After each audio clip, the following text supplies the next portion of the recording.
నమస్కారం అండి నాగనాథ్ గారు. నమస్కారం ప్రహర్షణ గారు. నాగనాథ్ గారు, ఈ దీపావళి సందర్భంగా ఆధ్యాత్మిక జ్యోతిష్యం యొక్క ప్రాముఖ్యత గురించి మీరు మాకు తెలియజేస్తున్నారు. అందులో భాగంగా ఇప్పుడు మకర రాశి వారి గురించి చెప్పండి. వారిలో ఉన్నటువంటి దైవిక లక్షణాలు ఏంటి? అలాగే అసుర లక్షణాలు ఏంటి? వాళ్ళ యొక్క గోచార స్థితి ఎలా ఉంటుంది? వారి గురించి చెప్పండి. హిట్ టీవీ ప్రేక్షకులందరూ కూడా నమస్కారం. అపారమైనటువంటి క్రమశిక్షణ, స్థిరత్వము, వ్యూహము, కార్యదక్షత, తప్పుల నుంచి నేర్చుకునే లక్షణాలు, జీవితంలో ఎక్స్పెరిమెంట్స్ చేసి ఎక్స్పెరిమెంట్ నుంచి నేర్చుకోవాలంటే సాహసం, ఎవ్వరు మాట వినరు. నేను ఎక్కడుంటే అక్కడ బాస్ లాగా ఉండాలి, ఐఎమ్ ద బాస్, బాసిజం. ఈ లక్షణాలు ఉన్న వాళ్ళల్లో మీ స్నేహితులు కానీ బాగా తెలిసిన వాళ్ళు ఎవరు ఉన్నారా? లేరండి.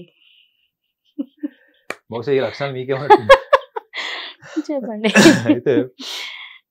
అయితే మకర రాశిలో పుట్టిన వాళ్ళకి దైవ లక్షణాలు అనుకున్నప్పుడు నేను టాప్ ప్రయారిటీ క్వాలిటీస్ వాళ్ళకి రెండు చూస్తాను. ఒకటి, ఒక మనిషికి జీవితకాలం వాళ్ళు ఎంత చదువుకున్నా, ఎన్ని గ్రంథాలు తిరగేసినా ఒక లక్షణం చాలా కష్టంగా మీకు కనిపిస్తుంది. ఏంటంటే, మీరు ఒక ప్రణాళిక వేసుకున్నప్పుడు మీరు ఆ ప్రణాళిక వేసే క్రమంలో మీకు రకరకాల అనుమానాలు, సాధ్యాసాధ్యాలు, ఆలోచనలో స్పష్టత లేకపోవడం, ఆత్మవిశ్వాసం తక్కువ ఉండడం, ఇవన్నీ జరుగుతాయి.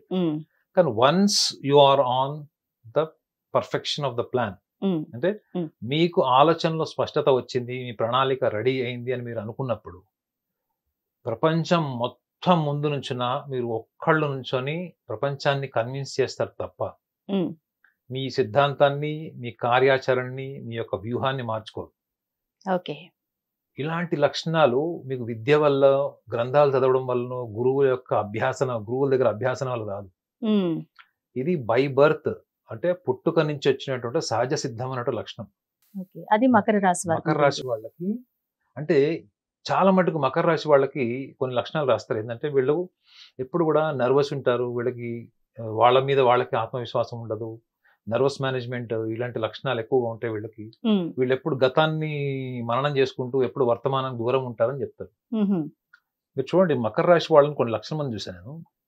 వీళ్ళు ఎన్ని ఫెయిల్యూర్స్ వచ్చినా, వాళ్ళ ఆర్థిక స్తోమత ఎలా ఉన్నా, వాళ్ళు ఎలాంటి ఎన్విరాన్మెంట్ లో ఉన్నా, వాళ్ళ ఊహలు ఎప్పుడు కూడా స్టాండర్డ్స్ కి రావు మేడం. వాళ్ళు ఎక్కడైతే ఉన్నతంగా ఆలోచిస్తారో, వాళ్ళు ఎక్కడైతే వాళ్ళ ఊహల్లో వాళ్ళు ఒక బాస్ లాగా, ఒక లీడర్ లాగా, ఒక నియంతలాగా ఊహించుకుంటారు, అక్కడే ఉంటారు తప్ప అరే ఇప్పుడు మన పరిస్థితులు బాగాలేవు కాబట్టి మనం పడిపోదాం, కిందికి వచ్చేద్దాం అనేటువంటి మార్పులు చేసుకోరు.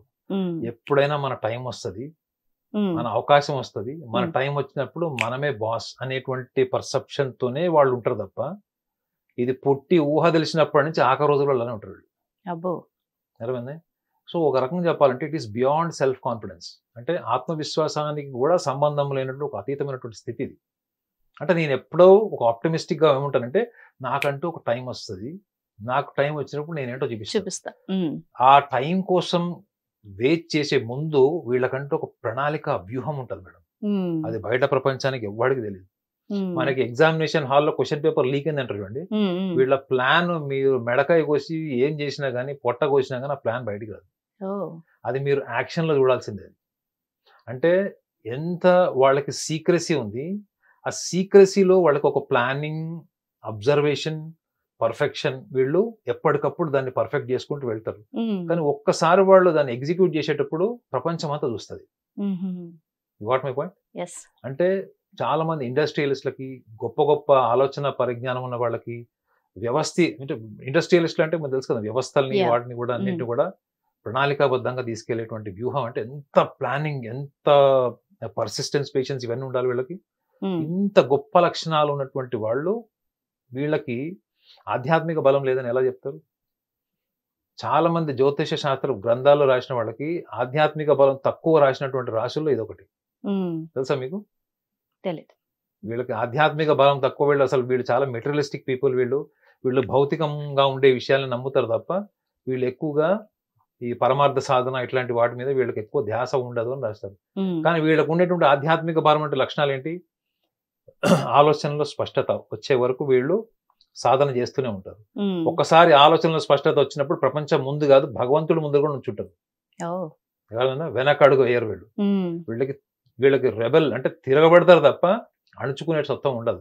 నిజంగా నేటి సమాజంలో ముఖ్యంగా మన భారతీయుల్లో ఒక్కసారి చూడండి మేడం, 1300 సంవత్సరాల కంటే ఎక్కువగా మన బానిసత్వం ఎందుకు చేశాము? ఈ మకర రాశులలో లాంటి లేకపోవడం, లేరు. మకర రాశి లాంటి వాళ్ళు లేకపోవడమే. ఓకే. అర్థమైందండి? ఇప్పుడు శత్రువు కపట బుద్ధితో మనని మోసం చేస్తున్నప్పుడు వీళ్ళు కూడా కపట బుద్ధితోనే మోసం చేస్తారు. శత్రువు మన ఆయుధంతో ఎదుర్కొంటున్నారంటే వీళ్ళు కూడా ఆయుధం ఎలా తిప్పాలో నేర్చుకుంటారు. సో మనకి ప్రతిఘటన లేదు మేడం, ప్రతిఘటించేటువంటి స్వభావం లేదు. ఈ మకర రాశిలో పుట్టిన వాళ్ళు ఎట్టి పరిస్థితుల్లో అయినా ప్రతిఘటిస్తారు, ఎప్పుడు సందర్భ సహితంగా. అందుకే చెప్తారండి, మకర రాశి వాళ్ళకి పాత్ర అనేది దానం చేసే గుణం ఉంటుంది. పాత్ర అనేది దానం చేయడం అంటే మీరు ఎంత పూర్తిగా అబ్జర్వేషన్, కంప్లీట్ కాన్షియస్ అవేర్నెస్ లో ఉండాలి. మీరు ఇంత పాత్రలో ఇంత దానం చేయలేరు కదా, ఇంత పాత్రలో ఇంత దానం చేయరు. సో వీళ్ళు ఎప్పుడైతే వీళ్ళ యొక్క పాత్ర అనేది దానం చేయడం అంటే ఏంటంటే లౌకికము plus at the same time sacrificing రెండు కనపడుతుంది. దానం చేయడం అంటే ఏంటి? Something you have that you are donating. మీకున్నది దానం చేస్తున్నారు, అవునా? ఇప్పుడు మీరు మీ టైం మాకు డొనేట్ చేశారా లేదా? మేము చేయకపోయినా మీరు తీసుకుంటున్నారు, టైం తప్పదు కదా. So that is your profession. So ఇన్ని గొప్ప లక్షణాలు ఉంటాయి ఈ మకర రాశిలో ఉన్న వాళ్ళకి. వీళ్ళకి మూలాధార చక్రానికి సంబంధించింది, మూలాధార చక్రం మకర రాశి వాళ్ళు చదువుకోండి, నేను చెప్పను ఇది ఇక్కడ, దాని గురించి నేను వేరే వీడియో చేయదలుచుకున్నా కాబట్టి ముందరే చెప్పదలుచుకోలేదు అది. మూలాధార చక్రం అంటే ఏంటో చదవండి. మూలాధార చక్రానికి ఉన్నటువంటి బలము ఈ మకర రాశి వాళ్ళకు ఉంటది. ఇక్కడ నేను షట్ చక్రాల మీద వేరే వీడియో చేస్తున్నా కాబట్టి అది ఇక్కడ ఆగిపోతుంది. సో మూలాధార చక్రము, వాళ్ళ మకర రాశి పుట్టిన వాళ్ళ మూలాధార చక్రం బలం ఏంటి, దాని లక్షణం ఏంటి అన్నది, దాని స్థితి ఏంటి అన్నది మీరు ఒకసారి చదవండి. సో మకర రాశిలో ఉండే వాళ్ళకి ఇన్ని దైవ లక్షణాలు ఉన్నాయి కాబట్టి ఇవన్నీ దైవ లక్షణాలు కాదని కొట్టిపడేస్తారు. ఇలాంటి లక్షణాలు లేకనే మనం 1300, 1500 సంవత్సరాలు బానిసత్వం గడిపాము. ఇంత ధర్మబద్ధమైనటువంటి దేశంలో కూడా బానిసత్వం ఎందుకు గడిపాము అంటే, మనము ధర్మబద్ధంగా ఎంత ఉన్నప్పటికీ కూడా మనము సామాజికంగా కూడా ప్రతిఘటించేటువంటి సందర్భం వచ్చినప్పుడు ప్రతిఘటించాలి. ఆ లక్షణాలు 110% ఉన్నటువంటి రాశి మకర రాశి. సో కాబట్టి పాత్ర అనేది దానం చేయడం ఏంటంటే, స్నేహితుడుగా వస్తే స్నేహితుడిలాగా చూసుకుంటాడు, శత్రువులాగా వస్తే తాట తీస్తాడు. సో మకర రాశిలో ఉండే వాళ్ళకి అసుర లక్షణం కూడా ఒకటి మనం డిస్కస్ చేయాలి. అసుర లక్షణం డిస్కస్ చేయకపోతే మళ్ళీ దీపావళి చీకటి మీద వెలుగు జయం ఉండదు, మీద మంచి జయం ఉండదు. మకర రాశి వాళ్ళు ఓన్లీ మాకు దైవ లక్షణాలు ఉన్నాయి, అసుర లక్షణాలు లేవు, మేము చాలా గ్రేట్ అనుకుంటారు. అంటే వాళ్ళకి అనుకోరా?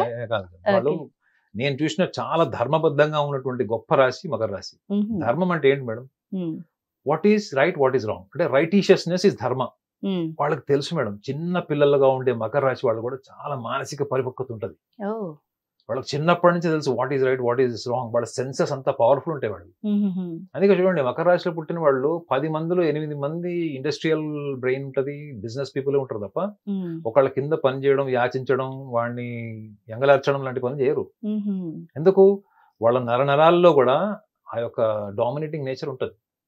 అది అవసరం కూడా లేదు, యువత కూడా చాలా అవసరం. ప్రతిఘటన అనేది చాలా అవసరం. ఎంత ఆధ్యాత్మిక సాధన చేసేవాడికైనా ప్రతిఘటించేటువంటి సందర్భం వస్తే చేయాలి.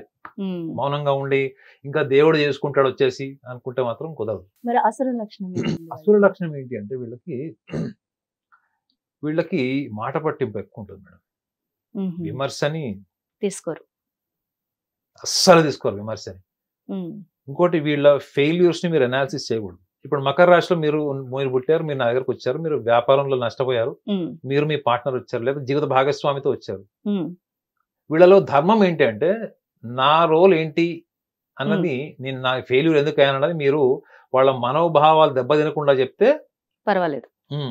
మీరు కొంచెం లేదంటే మీరు తప్పండి, మీరు ఇలా ఎందుకు చేశారని అనుకోండి, ఒకవేళ మౌనంగా అప్పుడు విన్నా మళ్ళీ కనపడ్డి నెక్స్ట్ టైం రాడు. సో వీళ్ళకి ఎవరైనా వీళ్ళని అనాలిసిస్ చేయడం అన్నది కూడా వీళ్ళు తీసుకోలేదు. ఇది ఒక మానసిక స్థితి. అది అంటే ఏంటి, వీళ్ళని ఎవరైనా కన్స్ట్రక్టివ్ గా అనాలిసిస్ చేసినా తీసుకోరు, క్రిటిసైజ్ చేసినా తీసుకోరు. దాన్ని వీళ్ళు ఎలా తీసుకుంటారు? వీళ్ళు నువ్వేంది నాకు చెప్పేది అన్నట్టు తీసుకుంటారు. లేదా మీరు వాళ్ళలో 4 తప్పులు లెక్క పెడితే వీళ్ళు 40 తీస్తాడు. వీళ్ళ లాజిక్ ఏంటంటే, వీళ్ళలో అసుర లక్షణంలో ఉండే లాజిక్ ఏంటంటే, ఇవాళ జరిగిపోయింది, అది ఈ రోజుతే, మళ్ళీ రేపటి నుంచి కొత్త జీవితం స్టార్ట్ చేద్దాము, కొత్తగా న్యూ కన్స్ట్రక్షన్ స్టార్ట్ చేద్దాము అనే ఆలోచనతో ఉంటారు తప్ప పాస్ట్ ని వీళ్ళు తీసుకోరు, రీకన్స్ట్రక్ట్ చేయడానికి ఇష్టపడరు. ఇదే వీళ్ళకి లైఫ్లో చాలా గుణపాఠాలు నేర్పించిన వృషభ రాశి వాళ్ళకు ఉండే లక్షణం ఉంటుంది. వీళ్ళు కూడా డినై చేసేస్తారు, తీసి పక్కన పడేస్తారు. ఇంకా బాగా జీవితం అనుభవం వచ్చేసి వయసు పెరిగిన తర్వాత అప్పుడు యాక్సెప్ట్ చేస్తే ఏమొస్తుంది, పుణ్యకాలం అంతా అయిపోతుంది. సో ఈ అసుర లక్షణం అంటే ఏంటంటే డినైల్ మెకానిజం, అంటే దేనిని తిరస్కరించడం, దేనిని ఇన్యాక్సెప్టెన్స్, స్వీకరించకపోవడం.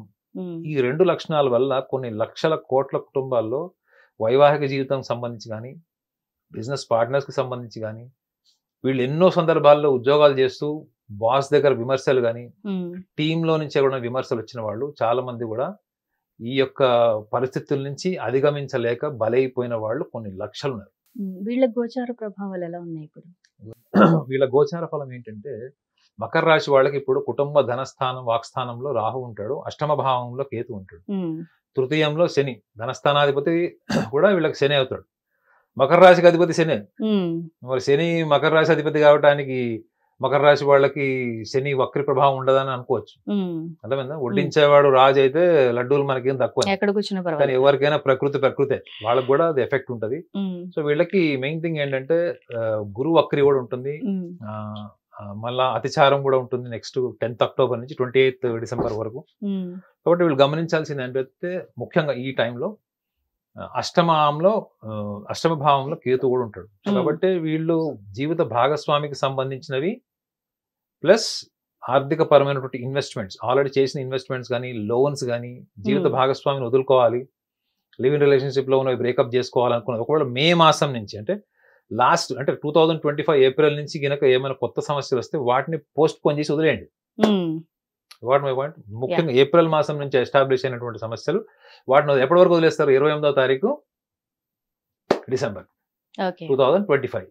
ఇది మీరు కొత్త కోణంలో ఆలోచించి మళ్ళీ మీకు అప్పుడు ఉన్నటువంటి పరిస్థితులకు తగ్గట్టుగా మీ తెలివితేటలు మేధస్సు వాడి మీరు ముందుకు వెళ్తారు. ఎందుకంటే వీళ్ళకి ఎట్లనో ధర్మం తెలుసు, they knows what is right, what is wrong. వీళ్ళు ఎప్పుడైనా ఒకవేళ ఎదుటి వ్యక్తి ఒక అడుగు దిగారంటే వీళ్ళు 10 అడుగులు దిగుతారు, కానీ ఫస్ట్ అడుగు దిగాల్సింది ఎవరు? ఎదుటి వ్యక్తి. ఈ విషయాన్ని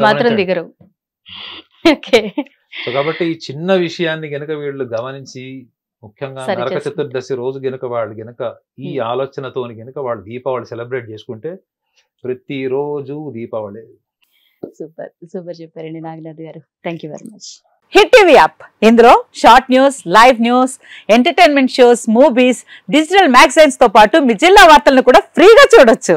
ఇంకెందుకు ఆలస్యం, వెంటనే హిట్ టీవీ యాప్ ని డౌన్లోడ్ చేసుకుని ఫ్రీగా ఎంటర్టైన్మెంట్ పొందండి. Hit TV app, hit TV app, please download hit TV app. Hit TV app ని ఫ్రీగా డౌన్లోడ్ చేసుకుని ఎంజాయ్ చేయండి. మీకు నచ్చిన ఎంటర్టైన్మెంట్ కోసం హిట్ టీవీ యాప్ ని ఫ్రీగా డౌన్లోడ్ చేసుకుని ఎంజాయ్ చేయండి. హిట్ టీవీ యాప్ ని డౌన్లోడ్ చేసుకుని ఆస్వాదించండి, ఆశీర్వదించండి. ఇంతమంది సెలబ్రిటీలు హిట్ టీవీ యాప్ ని డౌన్లోడ్ చేసుకోండి అని చెప్తున్నారంటే ఎంత మంచి యాప్ ఆలోచించండి. అమెరికా అమెరికా అమెరికా అమెరికాలో చదవాలనుకునే వాళ్ళకి విశ్వసనీయమైన పేరు మన శౌర్య కన్సల్టెన్సీ. UK లో 1 year masters, UK లో 1 year masters, 2 years work permit up to 5 years visa. Contact Shaurya Consultancy. Contact 89851 89851.